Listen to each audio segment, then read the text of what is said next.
Bonjour à vous, double dose de rallycross ce soir sur la chaîne L'équipe. Après la troisième manche du championnat du monde à Mété en Belgique, place au résumé de la première manche du championnat de France. C'était à Abbeville dans la Somme et nous sommes en compagnie de Franck Lagorce. Bonjour Franck. Oui, bonsoir Vincent, bonsoir à tous. C'est vrai que c'est un pur bonheur de pouvoir retransmettre ces courses. 10 courses, 10 manches cette année. Le championnat de France de rallycross. Ça va être aussi magnifique que le reste. Oui, parce qu'il y a un gros plateau, on va le voir. Après Abbeville, il y aura Essay, Châteauroux, Fadéras, Lavaré, Pont-de-Rouen, Saché, Carlabo, Mayenne, l'Essai et Dreux. On va découvrir cette piste d'Abbeville. C'est la nouveauté du calendrier 2018. Et ce dessin est très explicite. Regardez, une chose importante, c'est qu'à chaque fois qu'on passe du bitume à la terre, on est déjà sur la trajectoire. Donc ça, c'est assez important. Et bien on y va avec Alain Chidri. Le départ est toujours très difficile parce qu'en fait la pole ne partait pas très bien. Là le premier virage très compliqué parce que c'est un virage où en arrivant en pole on est toujours mal placé, donc de l'extérieur ils peuvent rentrer très vite. Et puis Antoine Massé était extrêmement vite dans ce virage là particulièrement. Donc après ça c'est un virage qui referme, qui est très technique, il faut aller chercher la corde très loin. Là il y a un petit gauche avant la bosse qui déstabilise la voiture, donc la bosse crée vraiment beaucoup d'instabilité sur la voiture avec une gauche derrière, gauche-droite derrière qui quand il est mouillé il est franchement catastrophique. Après il faut reprendre de grip au maximum pour prendre ce long droite qui paraît qu'il n'y a pas de grip surtout en sortie, et si on se laisse sortir on n'est pas dans la bonne trajectoire. Là après on a l'option du joker ou la trace normale, donc là je prends le joker. Là ce qu'il faut c'est tenir bien la corde pour accélérer très tôt, là, avoir les roues droites très tôt pour vraiment aller chercher du grip vite, un freinage propre dans ligne, et là il faut fermer la porte tout le temps, il faut toujours avoir la roue sur l'intérieur, et là pareil les roues droites le plus tôt possible pour accélérer, ressortir, reprendre de la vitesse pour rentrer dans ce virage là le plus vite possible. Chichery qui roule en championnat de France avec une Clio 4 G-Force et non pas sa Mégane. Un plateau, on l'a dit, supercar en championnat de France où il y a la bagatelle de 28 engagés, en tout cas. Des voitures qui développent 550 chevaux. Et le champion en titre s'appelle Fabien Payet. Il remet son titre en jeu. Il y a énormément de prétendants. Quelle famille, hein, la famille Payet dans le monde du sport automobile français et international.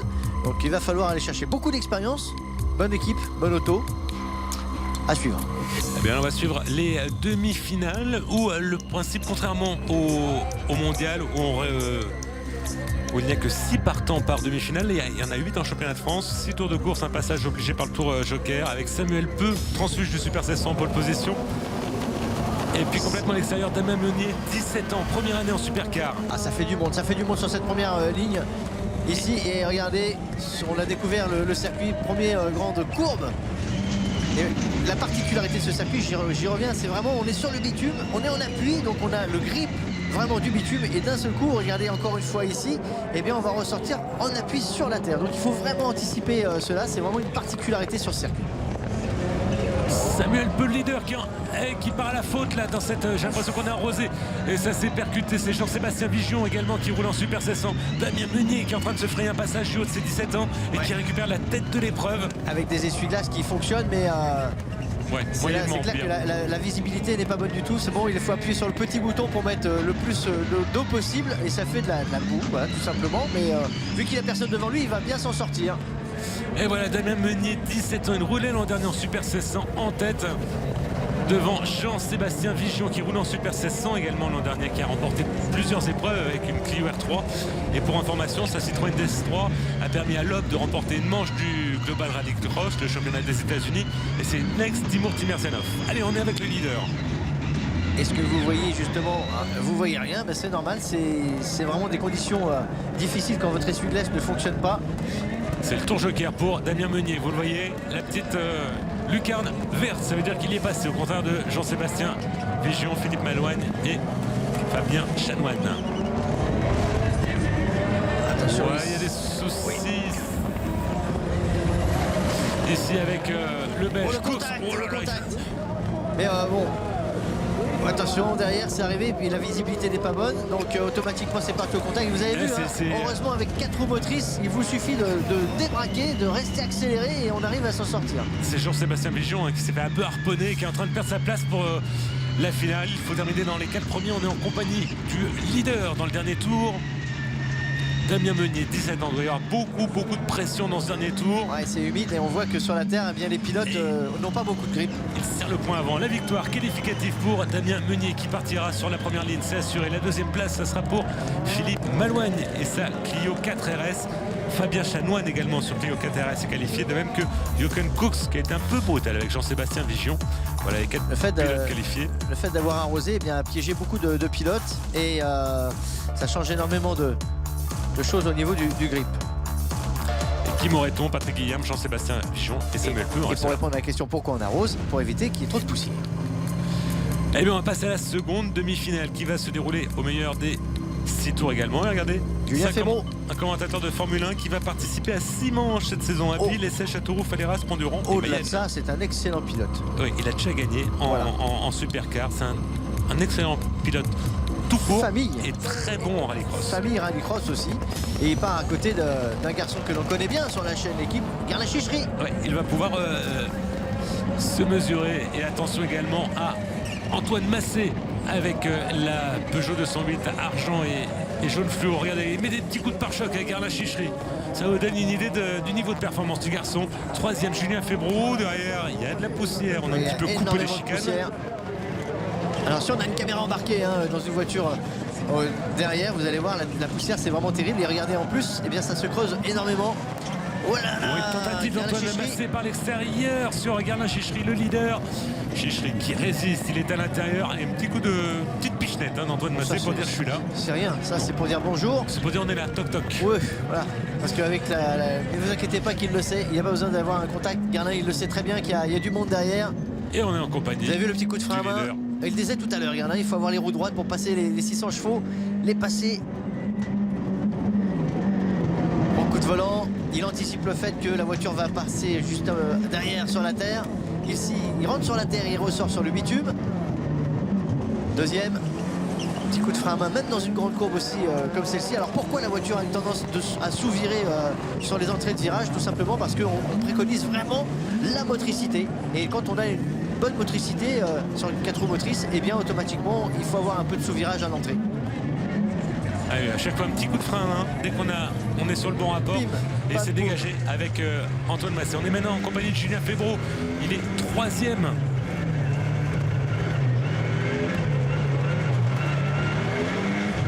Et il roule avec une Peugeot 208 du TA Racing, celle qui est pilotée en championnat d'Europe par Magda Anderson ou Andrea Dubourg. Une ex-Hansen, version 2016 avec un moteur 2017.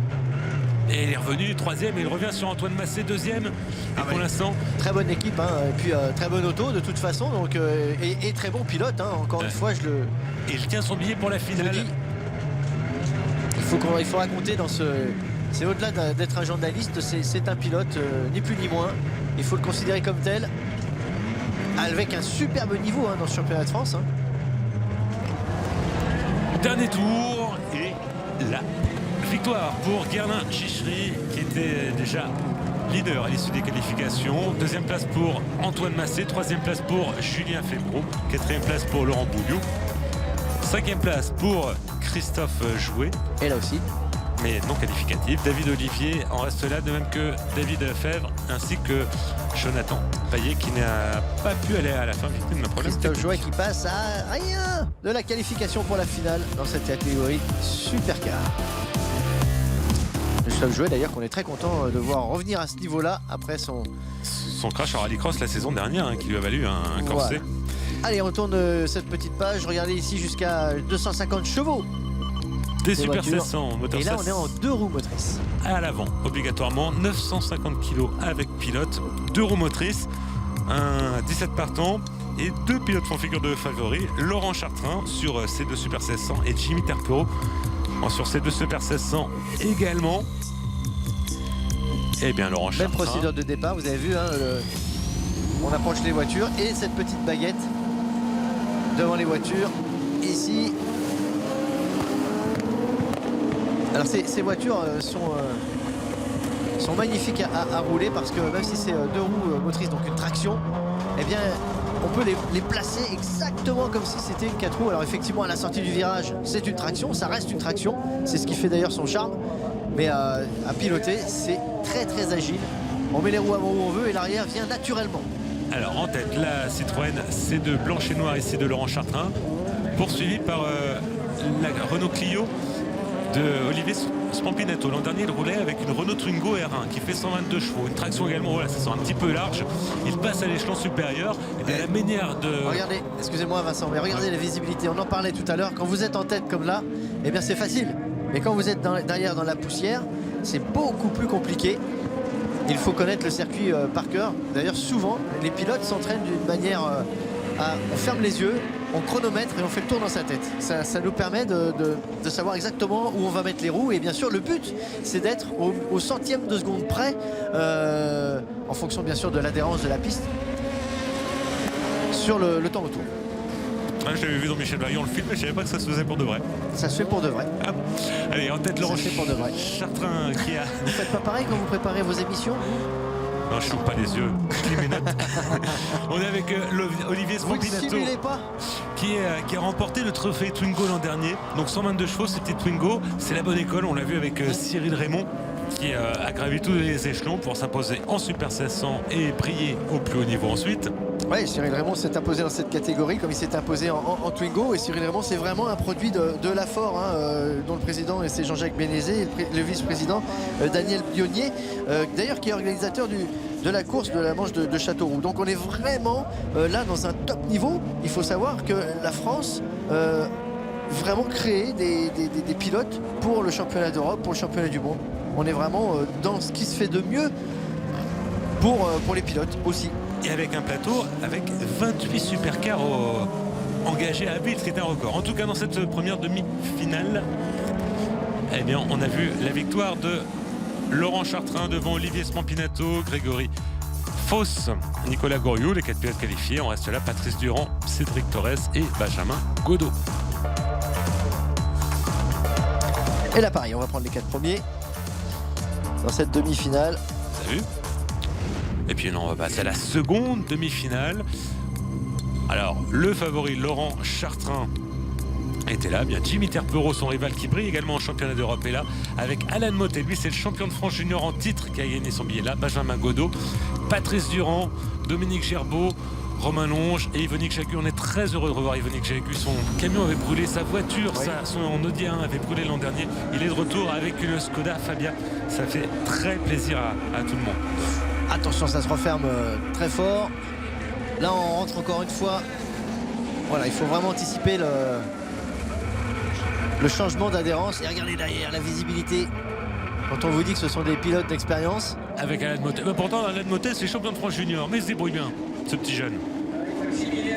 Ouais, ça, la piste s'est énormément creusée. Beaucoup moins de débattement de suspension. C'est pour ça que l'on voit les voitures qui font des sauts un peu plus importants qu'en supercar.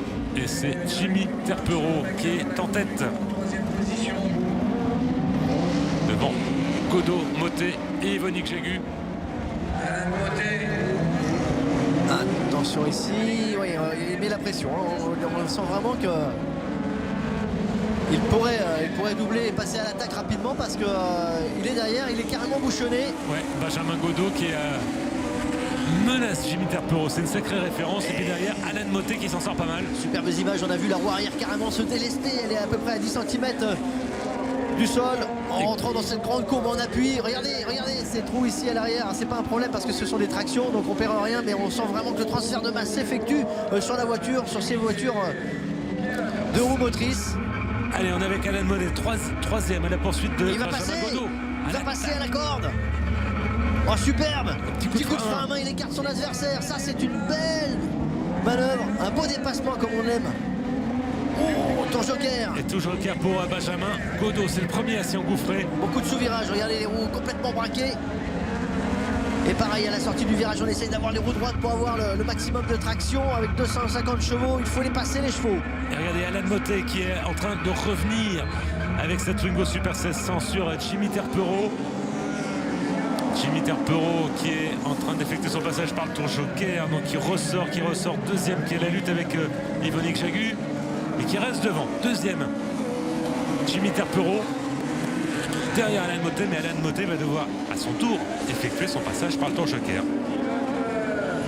Encore 2 tours Circuit. pour l'effectuer. Et bien on est avec Alain Motet.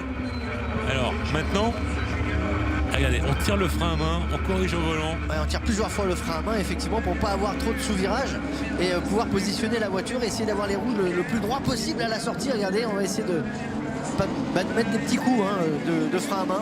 Et à la sortie du tour joker, eh bien ça ressort derrière Jimmy Terpero pour Alain Motet, alors qu'Yvonique Jagu est 3e, et lui va devoir faire son passage par le tour joker.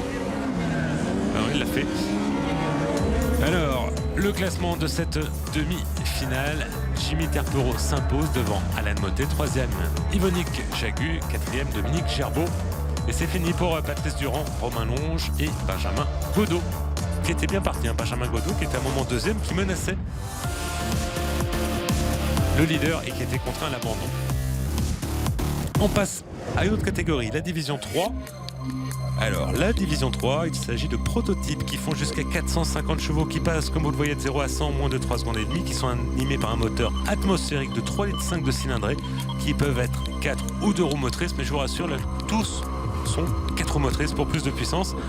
Un châssis tubulaire recouvert d'une carrosserie en plastique ou composite, et une catégorie qui a été dominée les saisons dernières par Christophe Saunois.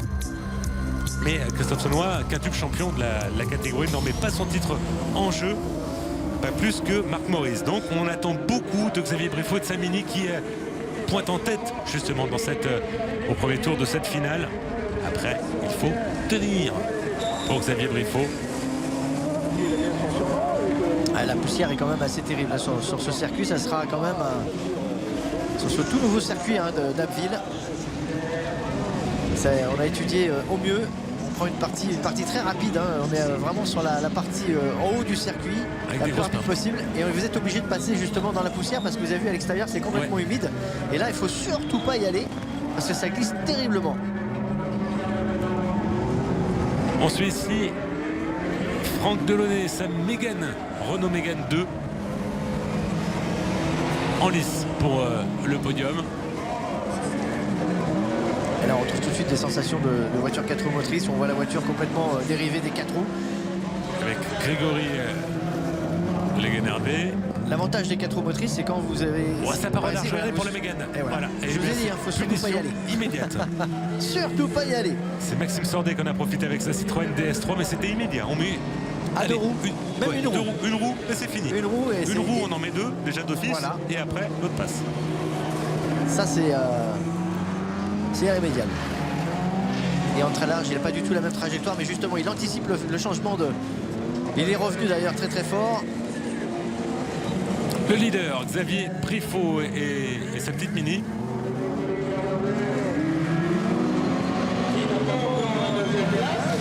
Et l'arrivée, la victoire pour Xavier Briffaut. La deuxième place pour le 307, Grégory Leguenervé.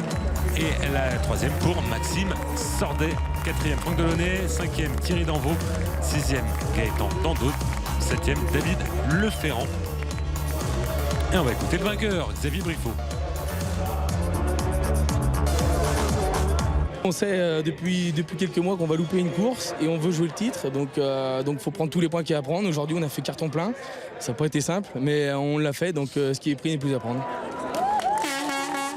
Et le podium pour Xavier Briffaut, dit comme ça a l'air très facile. Moi j'aime bien ce discours. Ouais. C'est clair, c'est net. C'est normal. Le garçon sait exactement où il va, il a toute son équipe derrière qui le soutient et ça ouvre bien le championnat pour lui. On était venu pour gagner, on a gagné, c'est normal, on peut repartir tranquille. En résumé. Allez, on passe à la D4. Il s'agit toujours d'une division spécifiquement française. Des moteurs 2 litres atmosphériques développant jusqu'à 250 chevaux, 0 à 100 km/h en 5 secondes 5, des 2 roues motrices, presque exclusivement des tractions. C'est une ancienne catégorie, enfin c'est une catégorie F2000 en rallye avec une succession ouverte. Stéphane Hameau, champion 2017, ne remet pas sa couronne en jeu. On attend beaucoup de Florent Zavatin.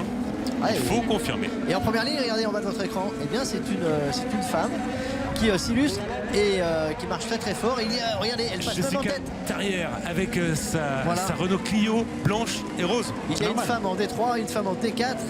Il y en a beaucoup en Twingo. Voilà.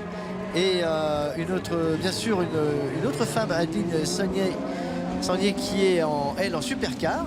Et Mélanie François, qui est, elle, à 16 ans en Twingo Cup. C'est-à-dire que voilà, on a vraiment la chance de pouvoir avoir des féminines dans le sport automobile. Eh bien, il faut en profiter, et de quelle manière? Et elle brille, Jessica Tarrière, en tête. Avec la 408, elle déjoue un peu les pronostics. On pensait que Florian Zavatin allait s'imposer, mais elle a fait preuve d'autorité au premier virage. De voilà, Florian Zavatin, tour joker, elle ressort en troisième position, quatrième position. Est-ce qu'elle va tenir? Ouais, ça tient pour l'instant sur Nicolas Botorel. C'est parfait, c'est super. Attention à la voiture qui survient un petit peu à l'entrée ici. Elle a bien anticipé le changement d'adhérence entre la terre et le bitume. Et là, on ne voit plus rien. Donc là, il faut vraiment dégoupiller complet en y croyant. Et voilà le leader, Florian Zavatin, qui va devoir à son tour effectuer un passage par le tour joker. À noter, pour venir à Jessica Tarrière, elle est dans la famille du rallycross. Son père était lui-même pilote de rallycross. Ah bah, quand vous la voyez piloter, elle rentre complètement à l'extérieur. Elle lâche les freins dans le premier freinage pour pouvoir récupérer la tête. Effectivement, voilà, il n'y a pas de... J'ai aucun doute là-dessus. Là, il y a eu un vrai coup de pilotage au premier freinage. Alors, le leader, et ça, Clio 4, animé par un moteur 2 litres atmosphérique. Alors, c'est des engins de guerre, hein. C'est un peu pour... on peut comparer ça avec le touring car qu'on suit dans le cadre du championnat du monde. Mais là, ce sont exclusivement des tractions. En tout cas, c'est fait pour Florian Zavatin, qui s'impose devant Guillaume Pinson, Christophe Barbier, Nicolas Botorel. Jessica Tarrière est pour sa part 5e. Et la victoire et la joie de Florian Zavatin. Sur la plus haute marche du podium complété par Guillaume Pinson et Christophe Barbier. On va écouter le vainqueur.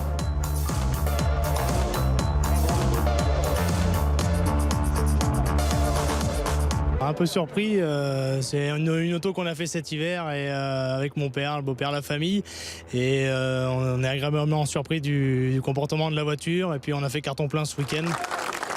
Bah, ça ressemble un peu à une chanson de Claude François avec mon père, ma mère, mon frère et mes sœurs, mais en tout cas ça marche plutôt très bien pour Florian Zavatin. Et on passe maintenant à la Twingo, la Coupe Twingo R1. Il s'agit de la 6e saison, 22 concurrents au départ, dont 16 pour le comptant pour le championnat de France. Il y a un titre en jeu, il y a une place en jeu en Super 1600. Tous les jeunes pilotes, si ça se trouve, vous avez un Cyril Raymond qui va monter en puissance déjà dans cette catégorie, parce que c'est la base du rallycross. Et pour avoir essayé cette voiture, croyez-moi, c'est loin d'être évident, et croyez-moi, c'est un pur bonheur de piloter cette Twingo. Eh bien, je peux vous dire qu'il y en a deux qui sont attendus pour cette saison, c'est Emmanuel Danvaux et Valentin Comte.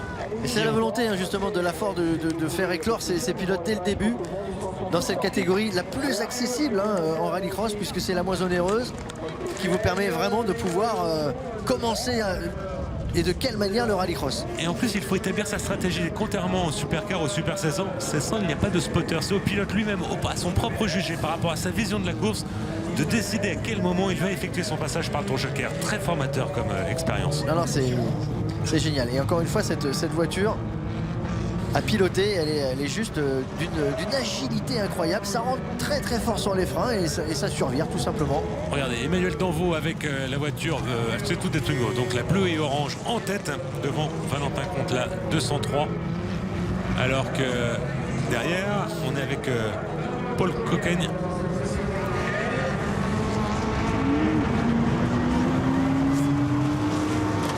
On retrouve le leader, alors que là c'est le tour joker pour Coquaigne. Alors ça paraît pas vite, parce que déjà bon, la télé écrase un peu la vitesse, mais croyez-moi, dans la voiture ça bouge, il se passe des choses. C'était la 203, excusez-moi, c'était Valentin Comte qui était deuxième derrière Emmanuel Danvaux, qui a effectué son passage par le tour joker. Ouais, il y avait un contact derrière, ouais. Et la victoire donc dans le dernier tour pour Emmanuel Danvaux, qui l'emporte devant Valentin Comte pour 2 secondes, un peu plus de 2 secondes, 2 secondes 2. Troisième, Dylan Dufat à 9 secondes. Et si vous aimez le rallycross, je vous invite à vraiment essayer cette discipline jeu, on a voulu ici marquer avec la les esprits Twingo. en s'imposant ici. C'est ce qu'on a fait. On a vraiment mené tout le week-end de A à Z, de la Q1 jusqu'à la finale. On a été premier. L'auto va très bien, moi aussi. J'étais vraiment à l'aise sur ce tracé. Maintenant, on sait qu'un championnat, c'est très long. On remet les compteurs à zéro pour essai et on va voir. Bah lui, au moins, il est en confiance. Ouais. Voilà. Essai. Il a bien raison. Ça sera le 20 mai. Le ton est donné. Et ça sera à suivre sur la chaîne L'équipe pour le résumé. On revient à la catégorie Super 1600 et on va s'intéresser maintenant à la finale qui va se disputer non pas sur 6 mais sur 7 tours avec toujours un passage obligatoire par le tour joker. Et on retrouve nos deux belligérants tant attendus, Jimmy Terpereau et Laurent Chartrain sur la première ligne. Attention également à Alan Motet, Olivier Spampinato, Yvonique Chagut, Dominique Gerbeau, Nicolas Couriou et Grégory Fauss. On part à 3 sur la première ligne. Et là, tout est possible. On a vu tout à l'heure, hein, c'est possible de faire un bon départ. Si on rentre bien dans la grande courbe, on peut lâcher les freins et on peut se permettre de faire l'extérieur. Mais attention, parce qu'on arrive sur la terre en acus. Et une parenthèse, un Jimmy Terpereau qui roule en championnat d'Europe Super 1600 a fait un podium cette saison, déjà. Allez, c'est parti pour 7 tours de course. Donc ça donne une idée quand même du niveau, hein, avec la même voiture. On vous le dit depuis le début en ce qui concerne le niveau. Attention, le contact avec Jimmy Terpereau qui s'en sort bien. Ne serait-ce que quand je vois ça, quand on parle de niveau, il y a du niveau. Parce que là, pour la rattraper la voiture, je peux vous dire qu'il a fallu sortir le manuel. Et là, on est avec Olivier Spampinato, oui, deuxième. Oh, la portière s'ouvre. Et derrière, eh bien, c'est... C'est terrible la portière qui s'ouvre parce que la poussière rentre. On le voit ici à la gauche de votre image. Et regardez, elle s'ouvre là. Dès qu'il tourne à droite, la portière s'ouvre et la poussière rentre. Et il va essayer de là, il peut que tenir le volant. Mais il la rabat dès qu'on ressort du virage. Et oui, il peut essayer, mais le problème c'est que si elle est cassée, c'est vraiment pas sympa. C'est pas cool. Allez, on va voir, regardez ici à gauche de votre écran. Il est deuxième, Olivier Spampinato. Allez, on essaie de fermer la portière de la droite. On la ferme, on passe aux vitesses. Il a failli mettre un coup de frein. Ça ferme pas, ça fermera pas. Donc là, il a essayé une fois. On reste concentré, on la fermera plus. Deux roues pour Jimmy Terpereau, devant Olivier Spampinato. Troisième Alan Motet, quatrième Yvonique Chagut. Ah, là, vous en bouffez. Hein. Je peux vous dire que là. Parce que bon, même si ce sont des voitures qui sont pas étanches à 100%. D'avoir la portière ouverte comme cela, ça change beaucoup de repères au niveau du bruit, puis ça vous pollue aussi le champ de vision parce que vous perdez votre rétroviseur à gauche. Donc voilà, c'est très pénible. On est avec Olivier Spampinato, malgré sa porte qui reste ouverte, eh bien il reste deuxième. Alors les autres se plaignent de la poussière à l'extérieur, lui c'est la poussière à l'intérieur également. Alors que là, eh bien, il est passé par le tour joker, Olivier Spampinato. Il est ressorti quatrième pour moi, derrière Yvonique Chagut. Et on le retrouve. La visibilité est quasi nulle. En tête, Jimmy Terpereau devant Alan Motet. Ces deux pilotes n'ont pas effectué de passage par le tour joker. Alors, pour Jimmy Terpereau, est-ce que c'est maintenant ou est-ce qu'on attend encore un peu? Ah, ça, c'est vraiment compliqué parce que la direction de course ne peut pas prendre le choix de mettre de l'eau en permanence pour enlever la poussière parce qu'on l'a vu tout à l'heure, quand ils en mettent automatiquement ça glisse terriblement et ça change vraiment le comportement des voitures et les pilotes se font surprendre et on a des carambolages qui ne sont pas forcément naturels. On est en compagnie d'Alan Motet, le 117, champion. La manette à gauche, c'est le changement de vitesse et à droite le frein à main. Ici c'est pareil. Alors pourquoi on le met en jaune? C'est pour avoir un repère visuel parce que même si on ne le regardait pas, regardez par le pare-brise, vous voyez toujours ce petit bout de manche jaune et donc automatiquement vous trouverez toujours le manche. Ça a un petit rappel visuel. Regardez, Olivier Spampinato à la poursuite d'Alan Motet. L'an dernier, il s'affrontait en Twingo. Spampinato était trop vieux pour être sacré champion de France junior, au contraire d'Alan Motet. Mais les bagarres reprennent de plus belle en Super 1600 à l'échelon supérieur. Tout joker.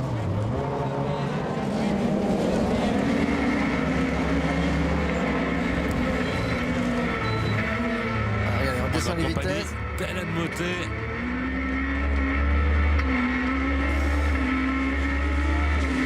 Qui est repassé derrière Spampinato après son passage par le tour joker. Alors passage joker pour tout le monde pour l'instant, aussi bien pour Terpereau que pour Spampinato ou Alan Motet. Et regardez le monde sur le bord de la piste, c'est ce que j'étais en train de scruter. Énormément de monde ici à Abbeville pour venir voir cette manche du championnat de France. C'était une première à Abbeville et le leader, Jimmy Terpereau. Il y a un monde incroyable. Qui est le dernier tour pour le leader, Jimmy Terpereau pourrait passe de remporter sa première victoire et la deuxième place d'Olivier Spampinato malgré la portière conducteur qui sauverait, malgré la poussière. Elle est encore ouverte. Voilà pour Olivier Spampinato. Eh bien c'est malgré tout une deuxième place. Troisième place pour Alan Mottet. On retrouve ensuite quatrième Laurent Chartrain, cinquième Yvonique Chagu, sixième Grégory Foss, septième Dominique Gerbeau, huitième Nicolas Gouriou. Le tour d'honneur pour Jimmy Là, vous Terpeau. pouvez apprécier le fait que je vous disais tout à l'heure qu'il y avait énormément de monde. Avec les commentaires de Jean-Jacques Guibal, c'est sûr que vous vous régalez aussi sur le bord de la piste. Eh bien non, on va écouter Jimmy Terpeau, le vainqueur Super 1600 d'Abbeville.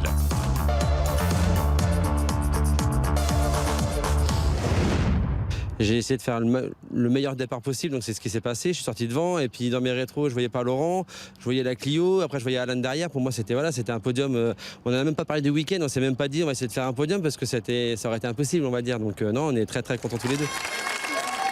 Ah mais en plus une course d'équipe, on retrouve des amis sur le podium. Un autre point important, c'est que vous avez vu que les pneus c'était Avon. Donc c'est comme Cooper, c'est-à-dire que ce sont les mêmes pneus. Et l'année prochaine, pour 3 ans, ça sera signé Cooper. Ça veut dire qu'on est vraiment là aussi au niveau de la technique. On travaille déjà avec la technique qu'il y a au niveau de l'international pour habituer les pilotes. Mais ce sont les mêmes pneus à la base. C'est exactement les mêmes pneus. C'est juste voilà. Une étiquette qui change. Donc c'est re-signé, ça c'est bien, ça prépare vraiment les pilotes à travailler et à se préparer techniquement. Une finale supercar pour terminer ce meeting d'Abbeville. Regardez qui est-ce qui vient se positionner ici, tout simplement Julien Febro. Ici à l'image. Et un petit peu les stigmates sur le pare-brise. 550 chevaux. Hein. C'est la même qui roule en championnat d'Europe. Philippe Malouigne avec cette nouvelle Clio 4 qui fait son apparition.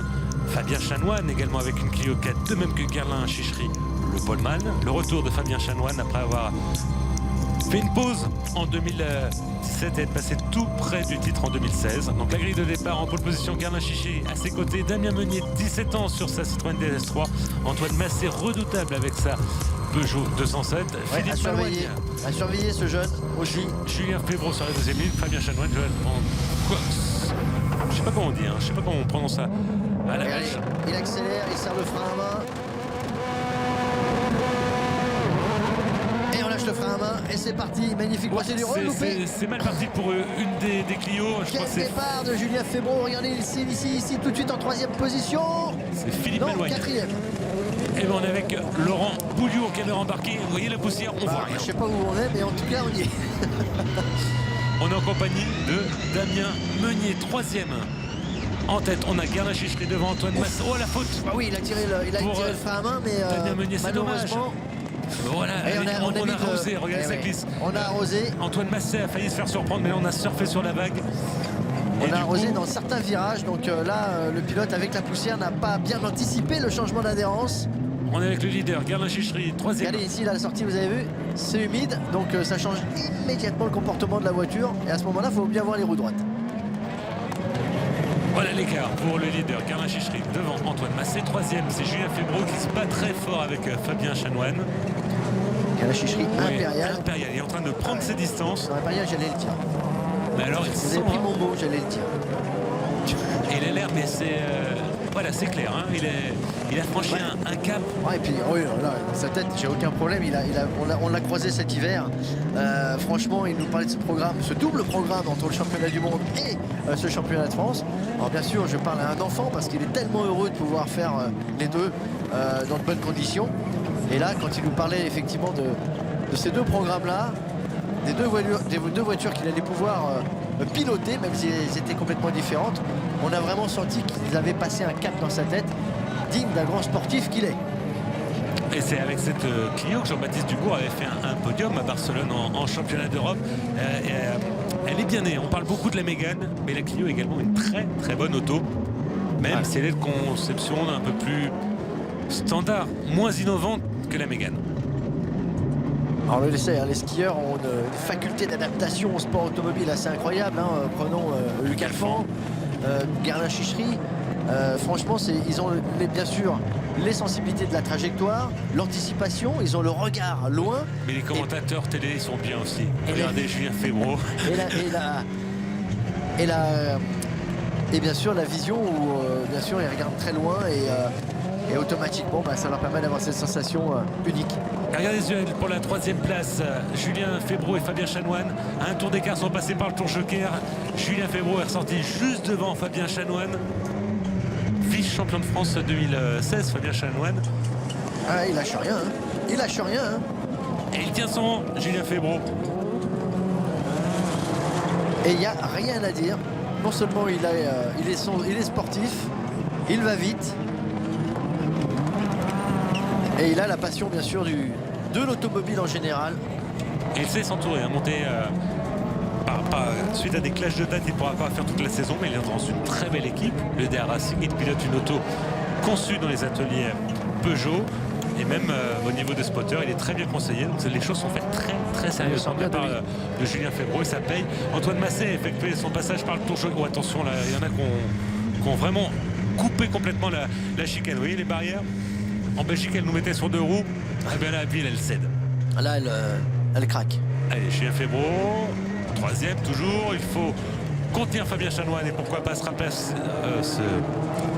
rapprocher d'Antoine Massé. Alors qu'on va retrouver le leader, Gavin Chichery, qui effectue son passage par le tour joker.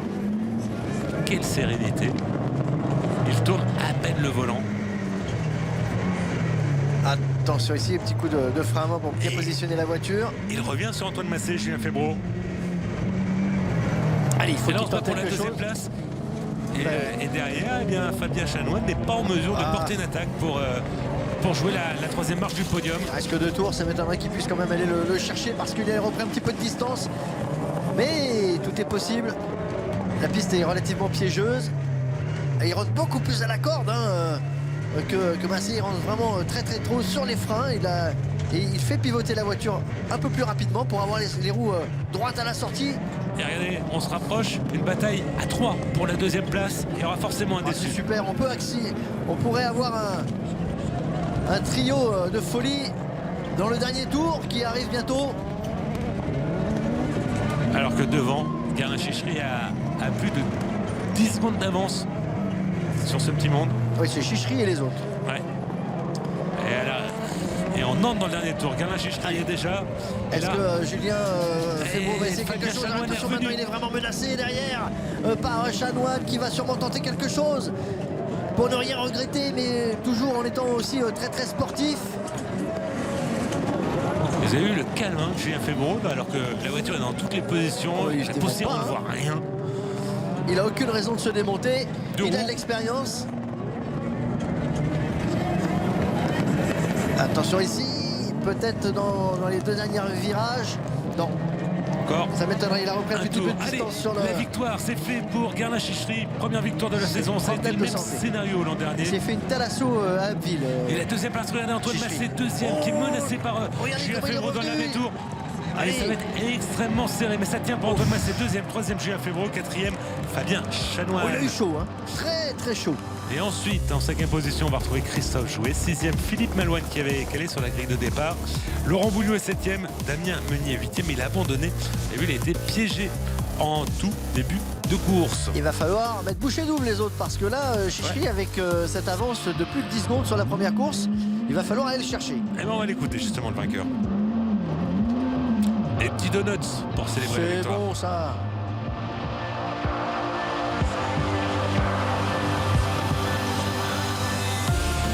Ah, il peut être content, il peut être fier. Il est en train de mener des programmes. Ouais, et Julien aussi, Julien Febvreau est très heureux. Début de saison extraordinaire, honnêtement on a beaucoup travaillé pour ça. Donc après quand ça paye, c'est super bien pour l'équipe, c'est bien pour tout le monde, aussi bien que pour le team Mégane que pour le team Clio. Donc j'avais vraiment envie de faire plaisir à mon équipe, donc j'ai tout donné. Et bien voilà, c'en est fini pour cette première manche du championnat de France de rallycross à Ville. La prochaine, ce sera à Essay dans l'Orne. Ça sera le 20 mai, ça sera à suivre sur la chaîne L'équipe. Et bien, il est temps de se quitter. Franck, tout de suite, du hockey sur glace sur la chaîne L'équipe, les championnats du monde avec le match France-République tchèque. Merci Vincent, c'était un vrai bonheur de voir ces courses de championnat de France. Super niveau, super champion. Merci à vous, à très vite, salut.